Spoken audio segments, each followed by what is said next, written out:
Welcome back, everyone. It's Dante, aka Game Fiend of all games here, back giving you yet another Dramascripted Saturday. And if you're new here and what other algorithm brought you here, this is Dramascripted Saturday, where we go over the most noticeable things that happened in this past week of wrestling. But how we start off on every Dramascripted Saturday, we start off with the ratings, and we have Raw with another 1.69 million rating. NXT 2.0 with 631,000 and AEW with 878K. Now, why in the world am I giving you my six? Count of 1, 2, 3, 4, 5, 6. This is my sixth video this year of me making about WWE releasing talent. Oh my goodness. Thursday, November 4th, after their third quarter earnings meeting call, which I get after in a minute, WWE released 1, 2, 3, 4, 5, 6, 7, 8, 9, 10, 11, 12, 13, 14, 15, 16, 17, 18. 18 superstars. At this point, I think they've released over 50 people this year. I've never remember a time where WWE has done this many releases in 1 year. They're releasing more people now than they did at the start of the pandemic, and they're making more money now since they have they're getting the revenue from having live shows again. It is freaking retarded, like on how many releases WWE has done this year. But let's go down the list. Let's see. Jessica Canny, Lance Dudo, Oni Larson, Zenata Rhea, Jeet Gemma, Grand McKee, Frankie Monet, Terry Baxter, Karina Cortez, B-Fab, who just got signed to SmackDown about a week ago, Scarlett, Harry Smith, Maya Yim, Ember Moon, Nia Jax, Eva Marie, Karen Cross, and the Bearcat, Keith Lee. Whoo! Man, obviously the most noticeable names on this list is Keith Lee, Karen Cross, and Nia Jax. And man, yeah, but I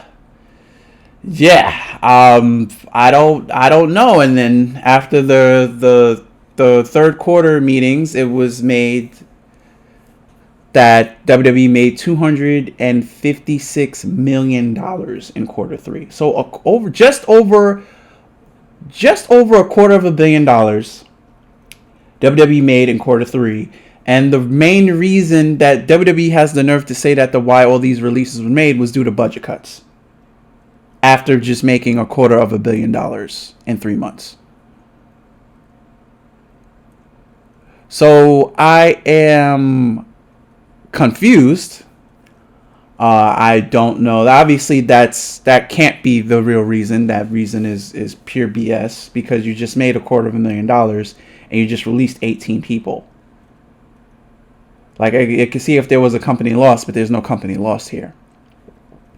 So now there's rumors going around that some of these superstars, they may have gotten released due to their vaccination status, which, if that is the case, I can see, but we don't know if that's true, because WWE, as you know, they're going back to traveling, and to travel internationally to majority of countries, you need to be vaccinated. And if you're not vaxxed, you can't travel. And in certain venues, if you're not vaccinated, you can't even enter the arena. Like here in New York City, for example, any arena in here that's indoor activity, you can't enter. So then that would mess up storylines, and then they would have to not be on the show for a week, if it was a Raw or SmackDown, and then yada yada yada. So if that is the case, I can see why, but we don't know if that's true or not. And obviously, it's not all 18 members. It's not even been said that all 18 of these people are not unvaxxed. We don't know. I personally don't know the vaccination status of all 18 superstars that was just released. But But to say that all these releases were due to budget cuts is just bullshit. I can't I can't believe it. So, and even Nia Jax had a statement on why she was gone for so long. I'm gonna read it to you now. She put this on her Instagram. She goes, "Usually I keep my personal life private, but yesterday's reports leave me with no option but to clarify matters. I recently took a short leave of absence from WWE for mental health break. I've been working through so much more than I can share, and so I took some time with the full support of the company to take care of myself. Earlier this week, after WWE sent me my schedule to return to the ring for November 15th show, I asked for an extension on my mental health break. Feeling that I needed more time and hoping I would have the ongoing support of the company that I have given my all for the past 7 years, I did not receive a response. The next I heard was I was being released. My vaccination status was never mentioned, and I was never given any choices or options. It breaks my heart to be so abruptly let go without any consolation when dealing with so much privately. I love my career at WWE. I love the men and women I work with, and I'm going to need some time to process this huge loss. I appreciate those who have shown understanding and compassion during an incredible difficult time." And that's this. I believe that's going to be somewhere obviously up here in the video, and that was straight from Nia Jax's Instagram. Now, what people are saying on why Keith Lee got released is apparently he developed some type of attitude backstage, which I don't think is true. I think it's just people making up corporate BS, but also in some ways I can see it's true because they've been changing this man's role like 2 times a month ever since he got brought up to the main card. So he got brought up to the main card. I think he had COVID. No, he did have COVID. Him and Mae Young had COVID. Then got taken off of TV. Comes back, gets pushed, gets taken off TV again. Theme song changes like 3 times within 4 months. Then he gets a name change. Then he's saying, "Oh, the Bearcats going to debut on the season preview of Raw." Then he comes back, wins his 2 matches, and now he's gone. Like, I'd be frustrated too if he was changing my shit every week.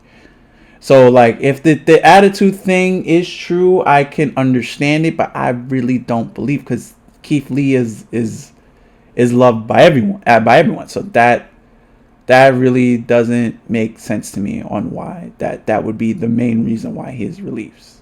So, but yeah, so a lot of this has got to be the biggest free agent pool in wrestling history. You got ROH.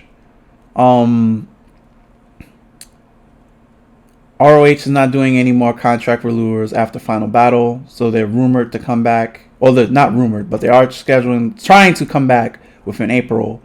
You got people that got released 3 months ago about to hit the market any day now to show up on any show.